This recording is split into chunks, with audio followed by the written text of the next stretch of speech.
चलिए अब शुरू करते हैं। बिहार बोर्ड के द्वारा जो ऑफिशियल जारी किया गया है उसको हम ले लेते हैं पहले पीडीएफ को, आपको मैं बता देता हूं यहाँ से, ठीक है। तो यहाँ पे मैं हाईलाइट किया हूँ, इसको पहले हटाने दो मेरे को, ओके। और मैं आपको बता दूं कि आज मैं आंसर की आपको बताने वाला हूं, ओके। तो यहाँ पे एक मिनट, ये चलो शुरू करते हैं। आप देख सकते हैं यहाँ पे कि सेकेंडरी स्कूल एग्जामिनेशन 2022 के लिए जो एनुअल के लिए यहाँ मॉडल सेट आ चुका है और मैंने यहाँ पे लिया साइंस, ठीक है। अब साइंस का मैं आंसर की बताऊंगा। क्वेश्चन तो जारी कर दिया है बिहार बोर्ड ने, ठीक है, लेकिन आपको पता होगा कि आंसर की नहीं जारी करता है। इसमें टोटल 80 प्रश्न है। अब देखते हैं इसमें से उत्तर देते हैं और मैं आपको बता दूं कि आप लोग ये बताना कि कितना में से कितना उत्तर देते हो वो हमको कमेंट सेक्शन में जरूर बताना, ठीक है, क्योंकि इसका आंसर की तो जारी नहीं किया है, ओके। और मैं आपको आंसर बताने जा रहा हूं, तो देख लेना कि आप कितना सही कर पाते हो और कितना गलत कर पाते हो। तो या आगे यहां पे देख सकते हो। तो भैया पहला प्रश्न यहां पे है कि पौधे में जनन अंग पाए जाते हैं, बताइए पौधे में जनन अंग पाए जाते हैं। ऑप्शन ए में देख सकते हैं जड़ में, है ना, और ऑप्शन बी में है पुष्प में, ऑप्शन सी में है भैया तना में, ऑप्शन डी है फल में। तो इसका सही आंसर क्या होगा, अनुमान लगा लो अपने लोग, आप लोग, ठीक है, वीडियो को पॉज करके। तो मैं आपको बता दूं इसका जो सही आंसर है वो है पुष्प में, यानी option B the right answer. क्या होगा भाई, option B the right answer, okay. आइए इसी प्रकार हम चलते हैं प्रश्न क्रमांक 2 की ओर, ठीक है। मैं इसको थोड़ा जूम कर लेता हूं, ओके, कुछ इस तरीके से, है ना। तो प्रश्न क्रमांक 2 में आप देख सकते हो प्रकाश संश्लेषण की क्रिया होती है, बताइए। ऑप्शन ए में है जंतुओं में, ऑप्शन बी कवकों में, ऑप्शन सी परजीवियों में, और ऑप्शन डी है भैया हरे पौधे में। तो इसका सही आंसर है option D the right answer. प्रकाश संश्लेषण की प्रक्रिया हरे पौधे में होती है, ठीक है, हरे पेड़ पौधे आप कह सकते हो। तो option D the right answer, okay. आइए इसी प्रकार हम चलते हैं प्रश्न क्रमांक 3 की ओर। तो प्रश्न क्रमांक भैया 3 आप देख सकते हो। प्रश्न क्रमांक 3 कहता है कि प्रकाश संश्लेषण क्रिया में ऑक्सीजन किस से बाहर निकलता है, बताइए। यानी जब प्रकाश संश्लेषण होता है उस दौरान ऑक्सीजन कहां से बाहर निकलता है। ऑप्शन ए में है जल से, ऑप्शन बी ग्लूकोज से, ऑप्शन सी CO2 यानी कार्बन डाइऑक्साइड से, ऑप्शन डी है हमारे पास डिक्टियासोम से। तो इसका जो सही आंसर है भैया option A the right answer, यानी जल से बाहर निकलता है भाई, ठीक है। आप लोग ध्यान से देखना और हमें कमेंट करके बताना कि कितना सही कर पाते हो और कितना गलत, ठीक है। आइए ना शुरू करते हैं अगला प्रश्न लेकर के, ठीक है। तो प्रश्न हमारे पास है प्रश्न क्रमांक 4 कहता है कि जठर ग्रंथियां कहां पाई जाती है ना। तो बताइए जठर ग्रंथियां कहां पाई जाती है। ऑप्शन ए में है यकृत में, ऑप्शन बी अमाशय में, ऑप्शन सी है अग्नाशय में, ऑप्शन डी है मुंह में। मुंह में तो पाएगा नहीं है ना। तो देखो भैया 4 का सही answer option B the right answer, अमाशय में, ठीक है, option B the right answer. कहीं कहीं आपको यकृत में दिया गया होगा जो कि 1 नंबर का गलत है, यानी अमाशय में इसका सही आंसर होगा, option B the right answer, okay. आइए इसी प्रकार चलते हैं प्रश्न क्रमांक 5 की ओर।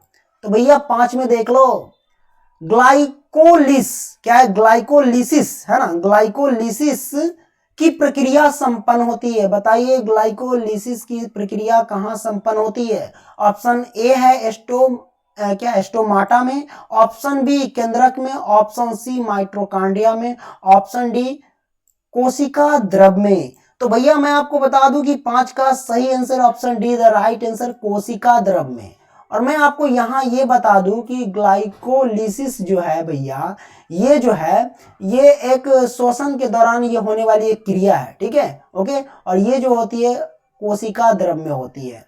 इसी प्रकार चलते हैं प्रश्न क्रमांक 6 की ओर। तो प्रश्न क्रमांक 6 में देख सकते हैं यहाँ पे लिखा गया है इथाइल एल्कोहल किस प्रकार के श्वसन से बनता है।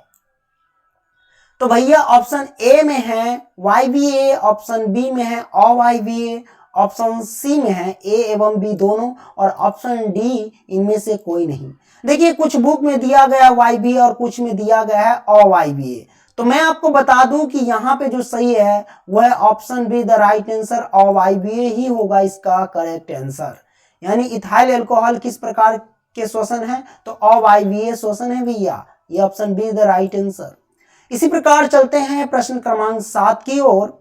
तो यहाँ पे आप देख सकते हो प्रश्न क्रमांक 7, सबसे छोटी अंतःस्रावी ग्रंथि कौन है? तो ऑप्शन ए में है एड्रिनल, ऑप्शन बी में है पिट्यूटरी, और ऑप्शन सी में है मेडुला, ऑप्शन डी में है थायराइड। तो भैया इसका सही आंसर क्या होगा? तो ऑप्शन यानी option B the right answer, pituitary gland या पीयूष ग्रंथि भी कह सकते हो, ठीक है। तो option B the right answer, okay. तो इसी प्रकार चलते हैं प्रश्न क्रमांक 8 की ओर। तो यहाँ पे ये इंग्लिश में भी दिया गया है, ठीक है, ओके, तो इंग्लिश में भी आप देख सकते हो। प्रश्न क्रमांक 8 है, तो यहाँ 8 हम पढ़ लेते हैं। कहता है कि पौधे के वायवीय भागों से जल के ह्रास की क्रिया कहलाती है। अब बताइए पौधे के वायवीय भागों से जल के ह्रास की क्रिया क्या कहलाएगी? तो बताइए विसरण कहलाएगी या वाष्पोत्सर्जन कहलाएगी या परागन कहलाएगा या निषेचन कहलाएगा? तो मैं आपको बता दूं कि इस जो क्वेश्चन नंबर 8 आप देख रहे हैं ना, इसको ऐसे भी पूछ सकता है कि पौधे के वायवीय भागों से जल के निष्कर्ष की क्रिया क्या कहलाती है या कमी होने की क्रिया क्या कहलाती है? तो भैया याद रखना option B the right answer, वाष्पोत्सर्जन ही कहलाएगा इसका करेक्ट आंसर। इसी प्रकार चलते हैं प्रश्न क्रमांक 8। तो भैया 8 यहाँ पे देख सकते हो, है ना, ये 8 घेंगा रोग पनपता है। घेंगा रोग वो जो गले में हो जाता है ना, निकल जाता है ना, फूल जाता है गला हमारा, लटक जाता है, कहीं कहीं देखे होंगे। तो घेंगा रोग भैया कैसे पनपता है, यानी किसकी कमी से होता है? क्या रक्त की कमी से होता है, या फिर चीनी की कमी से होता है, या फिर आयोडीन की कमी से होता है, या फिर मोटापा से होता है? तो मैं आपको बता दूं option C the right answer, बोले तो आयोडीन की कमी से, ठीक है। ऑप्शन डी पे हाईलाइट चल गया, सॉरी, सब एक ही साथ हो गया है, ओके। आइए इसी प्रकार चलते हैं प्रश्न क्रमांक 10 की ओर। तो जैसा कि आप देख सकते हैं प्रश्न क्रमांक 10 कहता है कि रक्त में हल्के पीले रंग के चिपचिपे द्रव को क्या कहते हैं? यानी ऐसे भी पूछ सकते हैं इस क्वेश्चन को कि रक्त में हल्के पीले रंग जो होते हैं वो चिपचिपे पदार्थ को क्या कहते हैं? तो भाई मैं आपको बता दूं कि प्लाज्मा बोलते हैं। क्या बोलते हैं? Plasma, right.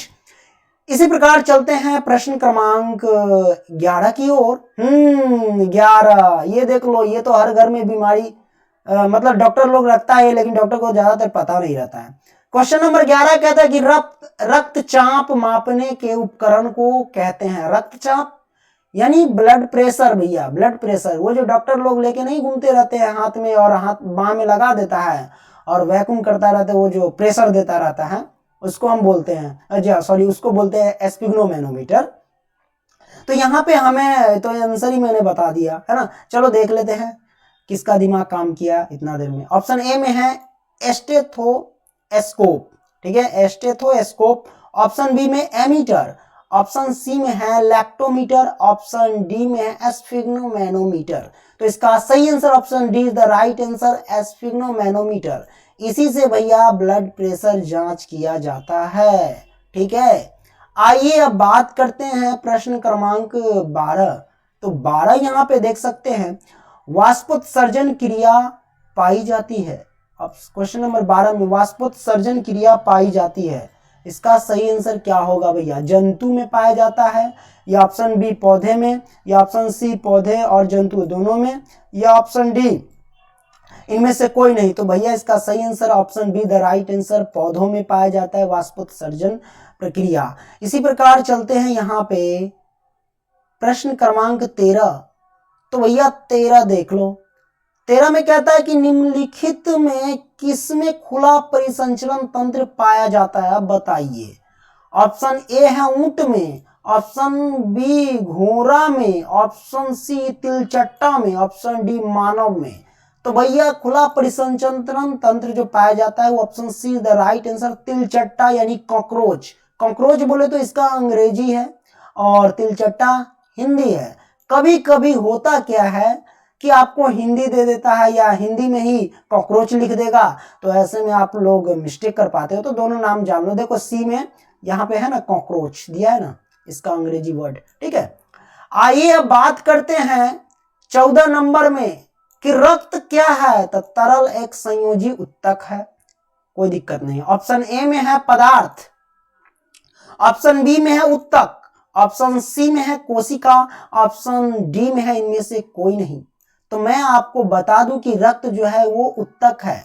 या कभी कभी होता क्या है कि आपको कुछ नाम बढ़ा करके लिख देगा, कहेगा यह एक तरल संयोजी उत्तक है, तो भी मार देना, ठीक है। या फिर उत्तक है तो उत्तक में मार देना। तो रक्त एक प्रकार का उत्तक है, ठीक है, यानी टिश्यू।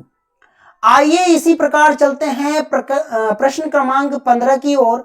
तो जैसा कि आप देख सकते हैं प्रश्न क्रमांक 15 कहता है कि मूत्र का पीला रंग किस वर्ण के कारण होता है। बताइए मूत्र का पीला रंग किस वर्ण के कारण होता है। तो ल्यूकोप्लास्ट, क्लोरोप्लास्ट और ये यूरोक्रोम और ये द क्रोमोप्लास्ट। तो मैं आपको बता दूं कि 15 का जो सही आंसर है भैया वो यूरोक्रोम के कारण ही होता है मूत्र का पीला रंग, ठीक है, ओके। चलिए अब हम चलते हैं प्रश्न क्रमांक 16 की ओर। तो जैसा कि आप 16 देख पा रहे हैं कि निम्नलिखित में कौन एक उभयलिंगी जंतु है।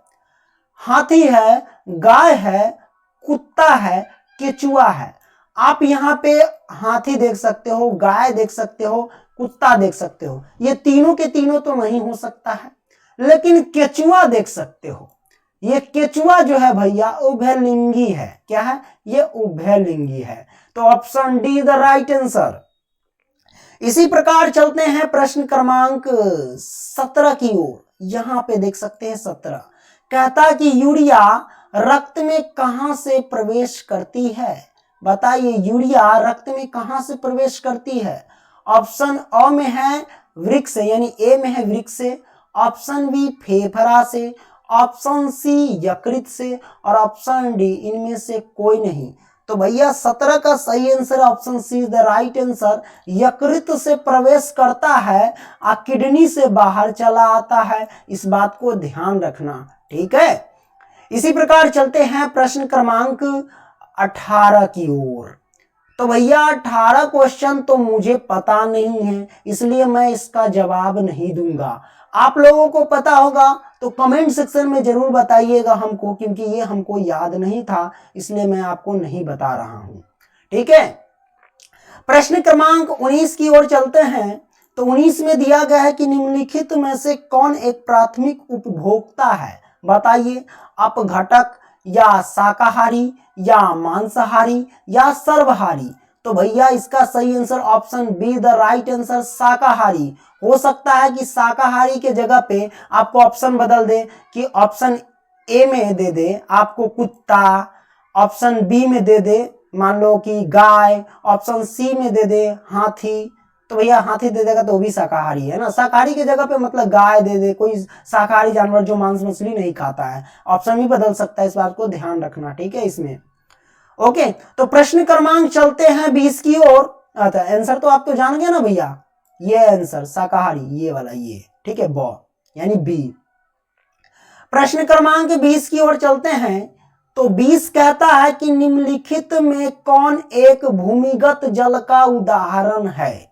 बताइए कुआं है कि नदी है कि समुद्र है, ये तालाब है। तो सबसे अलग हमको नजर आ रहा है कुआं, क्योंकि नदी तालाब समुद्र वो एक कैटेगरी का चला आता है, लेकिन कुआं सबसे अलग है, गोल गोल। भैया इसका सही आंसर है कुआं। कि निम्नलिखित में कौन एक भूमिगत जल का उदाहरण है, तो भैया कुआं इज द राइट आंसर, ठीक है। तो 20 का जो सही आंसर है भैया ऑप्शन ए। इसी प्रकार चलते हैं प्रश्न क्रमांक 21 की ओर। तो 21 आप देख सकते हो, 21 कहता है कि प्राकृतिक चुनाव द्वारा जीवों का विकास कहलाता है। यानी प्राकृतिक चुनाव द्वारा जीवों का विकास क्या कहलाता है। मेंडलवाद या लामार्कवाद या डार्विनवाद या सूक्ष्म विकास। तो भैया 21 का जो सही आंसर है भैया डार्विनवाद, यानी option C the right answer, डार्विनवाद कहलाता है। इसी प्रकार चलते हैं प्रश्न क्रमांक 22 की ओर। भाई लाइक करते चलना, दोस्तों को भी शेयर करना, आप लोग डिस्क्रिप्शन बॉक्स, कमेंट सेक्शन ये सब जरूर चेक कर लेना। आइए नॉर्मल सवाल ले लेते हैं। हरे पौधे कहलाते हैं, सिंपल सी बात है, क्या कहलाते हैं? उपभोक्ता कहलाता है या अपघटक कहलाता है या उत्पादन कहलाता है? देखिए ऑप्शन के ऊपर डिपेंड करता है कि आपको उत्तर क्या देना, वरना तो कहेगा हरे पौधे क्या कहलाते हैं, भाई सजीव कहलाता है कि नहीं? लेकिन आप चूज करना कि इस ऑप्शन में से कौन इसका सही आंसर होगा। तो मैं आपको बता दूं कि 22 का जो सही आंसर है उत्पादक कहलाता है, यानी ऑप्शन स, यानी बोले तो सी इज द राइट आंसर, उत्पादक।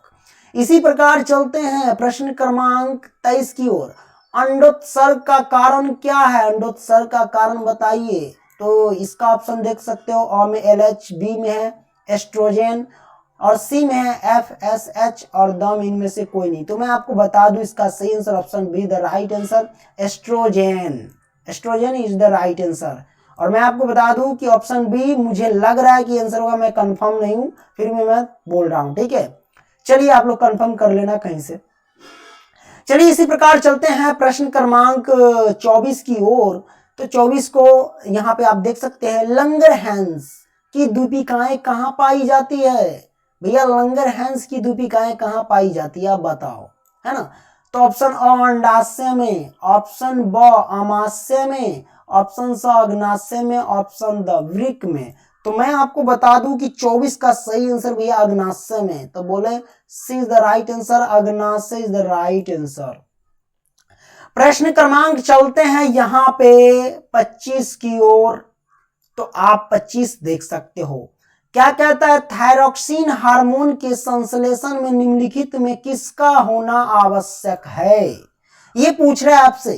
तो ऑप्शन ए में है आयरन, ऑप्शन बी में मैग्नीज, ऑप्शन क्या है सी में है क्लोरीन, ऑप्शन डी में है आयोडीन।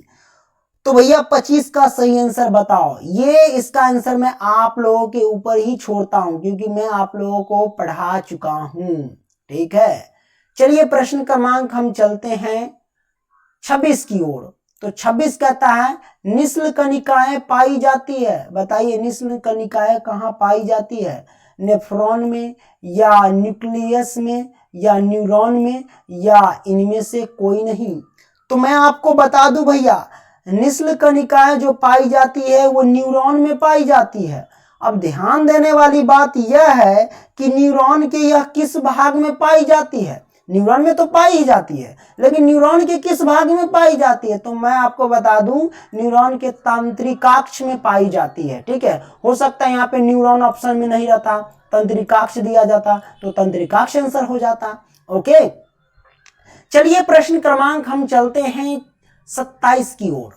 तो भैया 27 देख लो, मानव मस्तिष्क का वजन बताइए कितना होता है मानव मस्तिष्क का वजन? तो मैं आपको बता दूं ऑप्शन ए में 1.5 से लेके 2 kg, यानी 1.5 kg से लेके 2 kg के बीच, या आधा किलो से लेकर के 1.5 किलो के बीच, या फिर 1200 ग्राम से लेकर के 1400 ग्राम के बीच।